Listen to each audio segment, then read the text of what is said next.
Agora convidamos Eliana Borges Gonçalves Rodrigues da Silva para tratar de programas e convênios estaduais.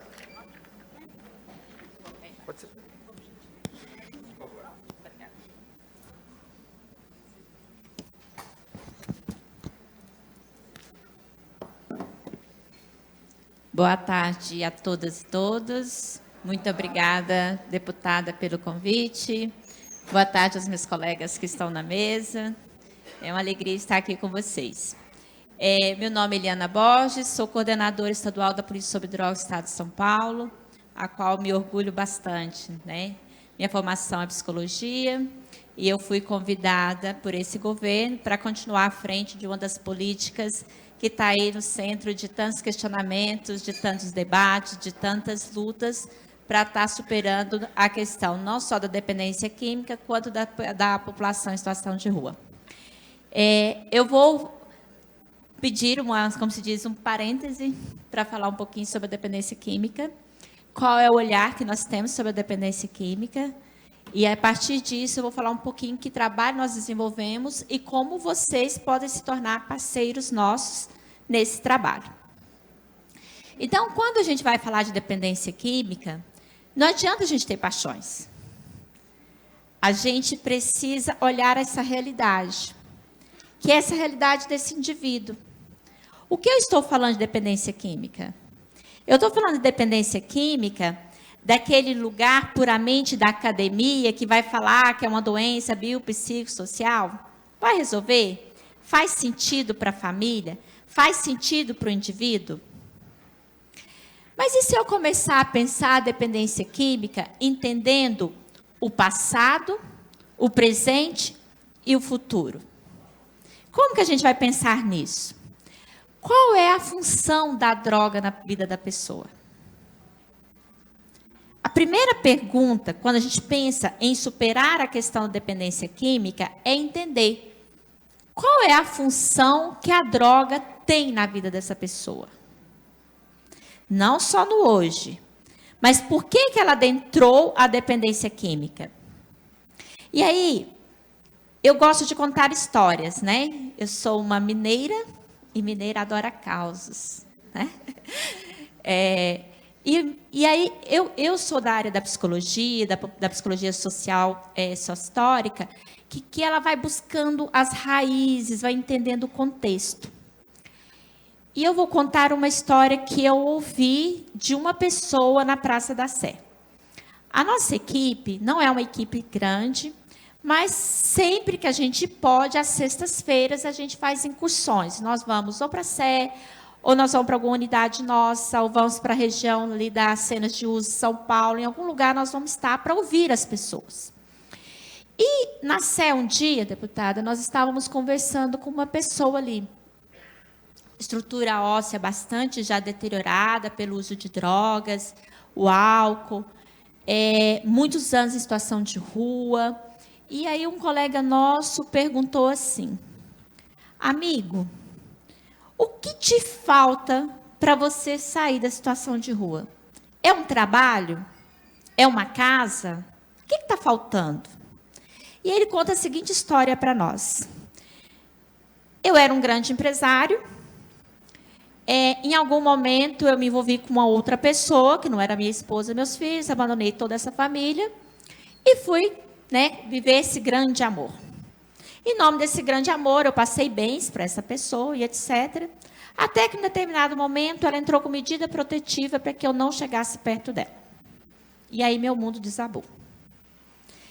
Em nome desse grande amor, eu peguei, tatuei o nome dela, realmente estava tatuado no braço, fora, assim. Tatuei o nome dela no meu braço, para provar para ela que eu não era esse moço, que eu queria estar do lado dela e viver esse amor.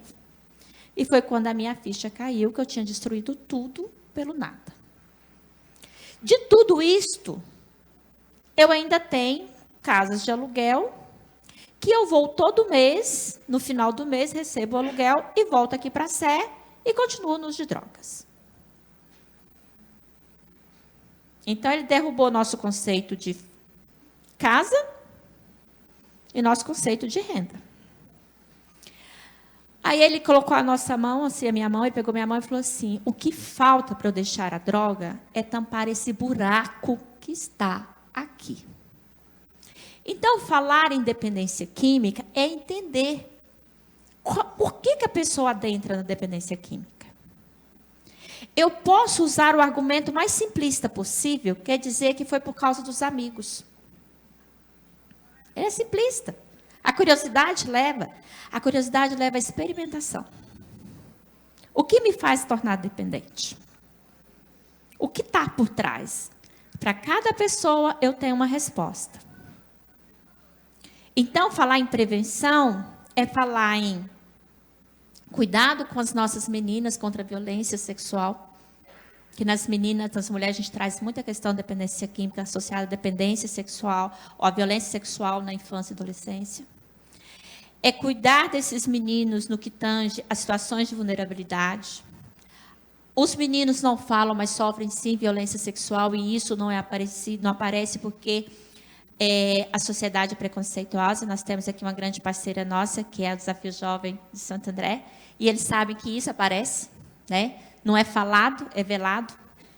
Então, cuidar, fazer prevenção é muito mais do que falar sobre drogas. E o uso de drogas nos traz consequências. Então, não é mais só tampar o buraco. O que eu tenho de todas as consequências?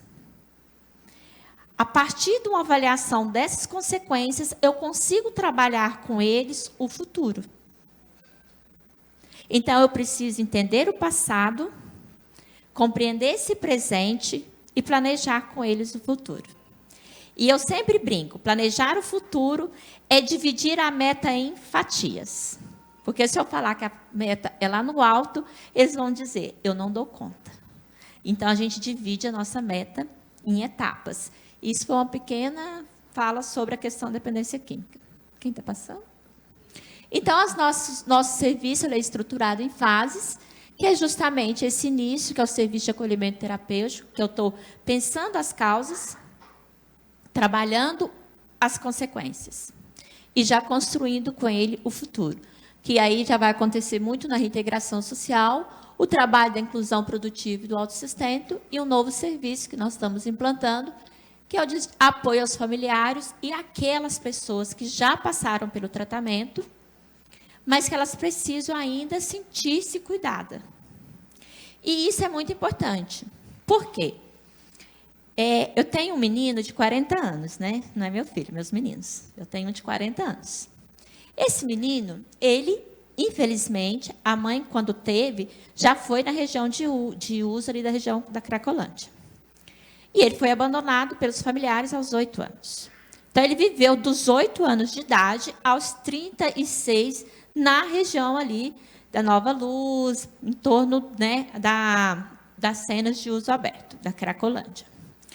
Ele está conosco, ele já passou dos 42, já há algum tempinho, sem uso, fez tratamento, está em acompanhamento, trabalha, teve uma perda cognitiva muito alta, ele é uma criança para nós. Né? Por isso que eu falo, eu chamo ele de menino. Então, você conversa e acha que está conversando com uma criança, de 12, 13 anos. Trabalha, está na casa dele, então, só que é aquela casa monitorada. De vez em quando, nossos técnicos precisam de ir lá. Tá bem? Por que eu preciso de um serviço de apoio? Nossos técnicos vão lá, vê se está tudo organizadinho mesmo, entra em contato com a unidade de trabalho dele, vê se ele está indo trabalhar, se ele não está faltando. E um dia ele foi me visitar, né? De vez em quando eles aparecem lá para tomar um café comigo. E ele falou assim, dona Eliana, não ser dependente químico é muito chato, não é? É muito triste, não é? Aí eu, por quê? Aí ele falou assim, a gente não pode se divertir. Eu não tenho mais amigos. Olha o que ele está me contando. Olha a importância. E aí ele usa os termos. Dona Eliana, a gente usa droga em manada. Eu estou usando o termo que ele usou. A gente usa droga em manada, quer dizer, em grupo. Quando eu vou para um CTA, uma casa de passagem, seja onde for, eu continuo em manada. Eu estou em grupo. Eu vou para um tratamento, seja hospital, seja comunidade terapêutica ou qualquer coisa, eu estou em manada, estou em grupo. Um dia abre a porta e fala, você está bem, segue vida. O quê? Sozinho. E aí ele fala, eu hoje quero entrar na pizzaria e comer uma pizza, mas eu não tenho um amigo para ir comigo. Os meus colegas de trabalho não sabem, a gente fala com eles, você conta se você quiser. Né? Meus amigos de trabalho não sabem. Então, se eu contar a minha história, eu sei que eles não vão ser mais meus amigos. Tenho preconceito. Quem vai comigo comer a pizza? Só me resta um lugar para ir, a igreja. Então, esse serviço ele tem esse fundamento de ser uma rede de apoio para eles também. Né? Então, a gente já iniciou aqui em São Paulo, estamos iniciando em São José dos Campos, em Ribeirão Preto e São José do Rio Preto. Espero que muito em breve a gente vai receber aí grandes apoios dos deputados, né? E teremos aí uma rede grande dessa rede de apoio a não somente quem passou pelo tratamento, mas também aos familiares. Os familiares estão machucados. Esses familiares precisam de cuidados. Seja familiar que está com a pessoa em tratamento, seja a pessoa que ainda não quer ir para o tratamento. É muito comum as pessoas chegarem no nosso serviço, né? E olha, gente, eu estou na gestão, eu não estou nem no atendimento ao público. Mas às vezes fica sabendo que lá naquele prédio funciona um serviço assim, eles pedem para falar conosco. Fala assim, olha, meu filho não aceita tratamento. E a gente começa a conversar, e essa família está muito machucada, ela precisa ser cuidada. Os CAPs não estão dando conta desse cuidado. Os CRAS não estão dando conta desses cuidados. E a gente precisa cuidar dessa família. Precisa amparar essa família. Então, esse serviço tem essa função. Aqui é um pouquinho sobre a nossa metodologia, mas bem rapidinho. Hoje, a gente trabalha muito com a construção do projeto de vida. Na fase já da reintegração, a tutoria, as capacitações, e agora a gente vai iniciar com incentivo financeiro. Isso não vou adentrar, porque senão nós tomaríamos aí uma tarde inteira. Aqui são algumas unidades que nós temos aí alguns serviços, eu vou falar alguns serviços para falar, quem sabe, né, tiverem pessoas interessadas, hóspedes interessadas a participar e trabalhar conosco, é vocês entenderem nosso serviço. Nós ofertamos, então, o serviço de acolhimento terapêutico, que pode ser o comunitário, que normalmente é ofertado nas antigas comunidades terapêuticas. O híbrido, que a gente trabalha a fase tanto comunitária, que eles estão ali em grupo, em torno de 30 pessoas, a gente tem limite por unidade, tá, gente? A gente não trabalha com unidade com 100 pessoas, de jeito nenhum. Por quê? Porque a demanda da pessoa é grande. Eu não posso colocar todo mundo no mesmo pacotinho e achar que toda uma intervenção vai ser igual. E aí, quando eu ainda vou trabalhar com unidades femininas, eu ainda reduzo mais ainda a unidade. As unidades femininas nos trazem outros desafios. Quais outros desafios? Grande parte estão com filhos em algum serviço de acolhimento, em alguma casa-lar. Então, já começa a dialogar com o judiciário. Muitas mulheres, nosso protocolo que trabalha com mulheres, a primeira coisa já é marcar ginecologista, marcar uma série de exames. Encontramos muitas mulheres com gravidez de 3, 4, 5, 6 meses e nem sabiam. Então, você começa um processo de maternagem.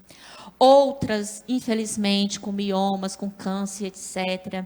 Porque o uso da droga suspende a menstruação e elas nem percebem que ficaram grávidas ou que estão doentes, e nem para discutir menopausa, aí já é um problema até mais avançado.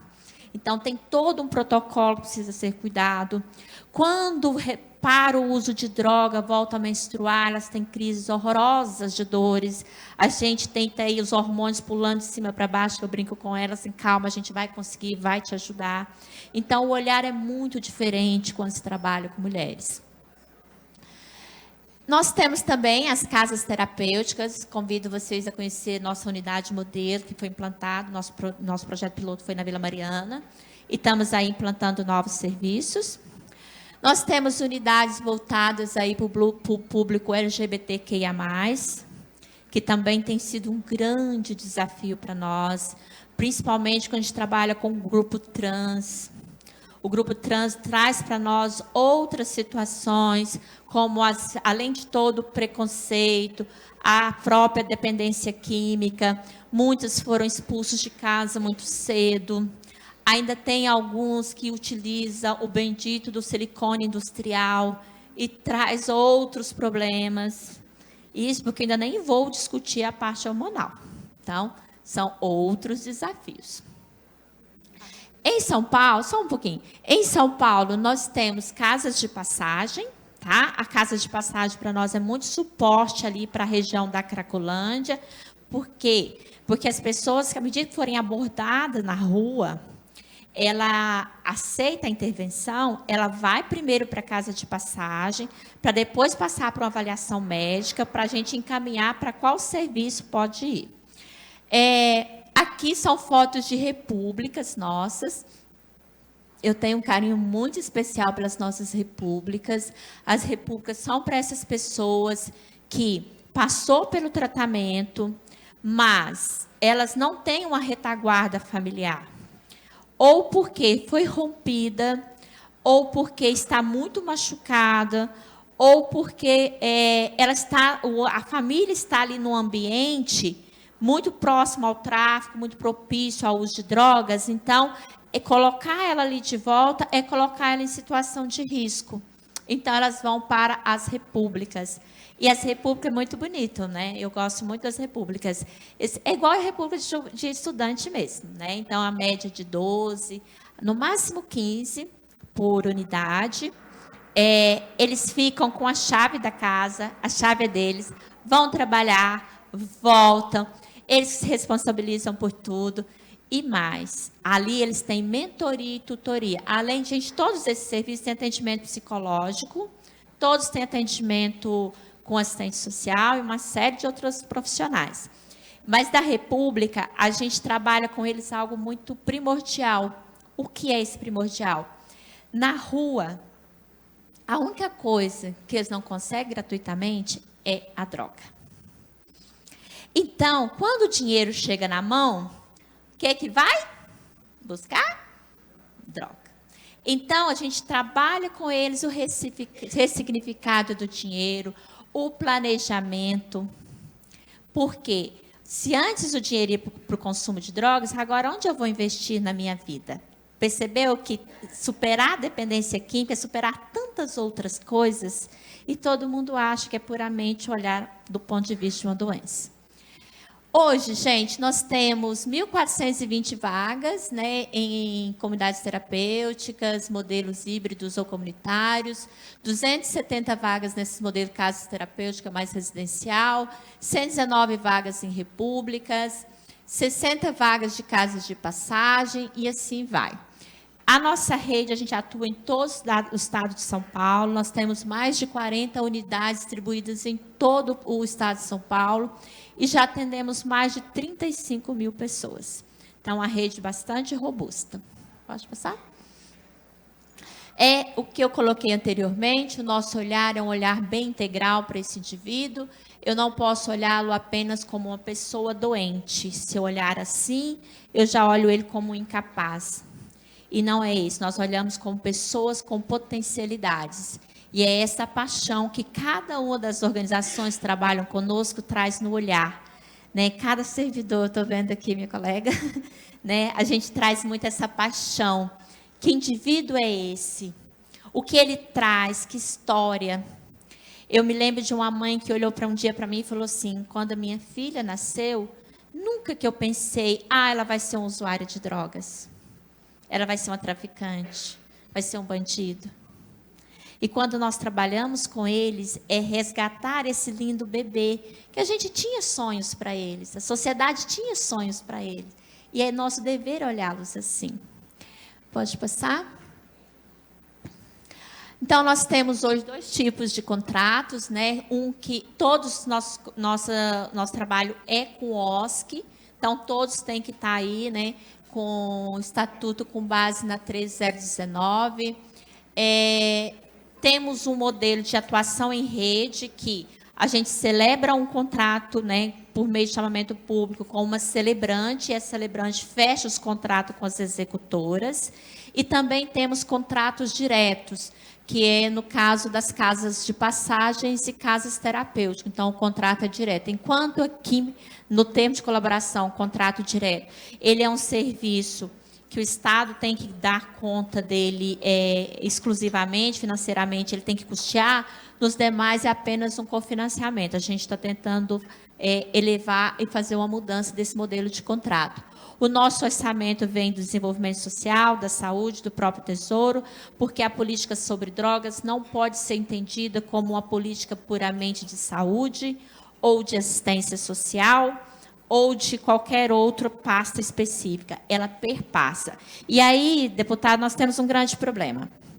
As nossas unidades, que fazem um belíssimo atendimento, com toda uma equipe técnica, que a gente é rigoroso com essa parte de equipe técnica, que sofre monitoramento mensalmente, não pode receber emenda parlamentar.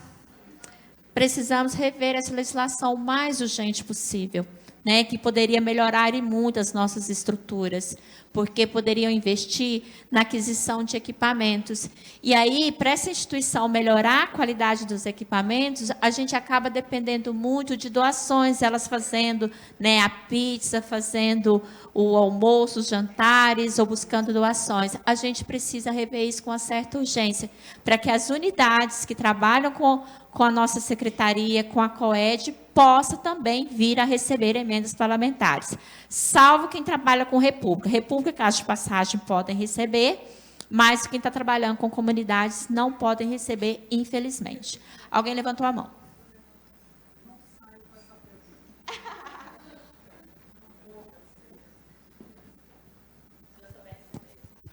Eu creio que sim. Aqui está uma mesa bem vasta, de muito entendimento. E essa pergunta, olha, no que se refere, eu não vou me referir direto à comunidade terapêutica, né? Mas aí essas organizações sociais que fazem um trabalho tanto na área da prevenção, na área do tratamento, na área da inclusão social, e, lógico, subdividindo aí entre esses modelos todos e propostas, né? A Vida Livre, né, que é a organização que eu represento, né, faz esse trabalho há 12 anos, a Criativa, que é a fundação também, há 23 anos. Então, a gente já vem nesse sofrimento, né? Porque aí a gente chegou num ponto com relação a essa legislação que, primeiro, nós temos o fator de essas casas não poderem ter emendas parlamentares. Isso dificulta. A fiscalização não se trata somente aí do governo de Estado, do COED, mas é um setor extremamente fiscalizado por tudo que se possa imaginar, da vigilância sanitária, saúde, acho que até o Papa, vamos lá, né? Ele deve ter alguma coisa que ele vai lá verificar também. E é um ramo de atividade que é absurdo a gente ignorar, as ruas, a realidade, o crescimento. Não vou entrar em dado estatístico, científico, acho que não é o momento. Mas aí também eu tenho uma preocupação que ela é pequena, mas que ela para tudo. A gente acabou de falar do pró-social no período da manhã. Essas casas não podem se cadastrar no pró-social, não tem uma emenda, e ainda que a nossa nobre deputada, que eu acredito nela, a partir de hoje ela irá conseguir essa proeza, né? Consiga essa possibilidade de aprovação de uma lei, nós não conseguimos entrar no pró-social.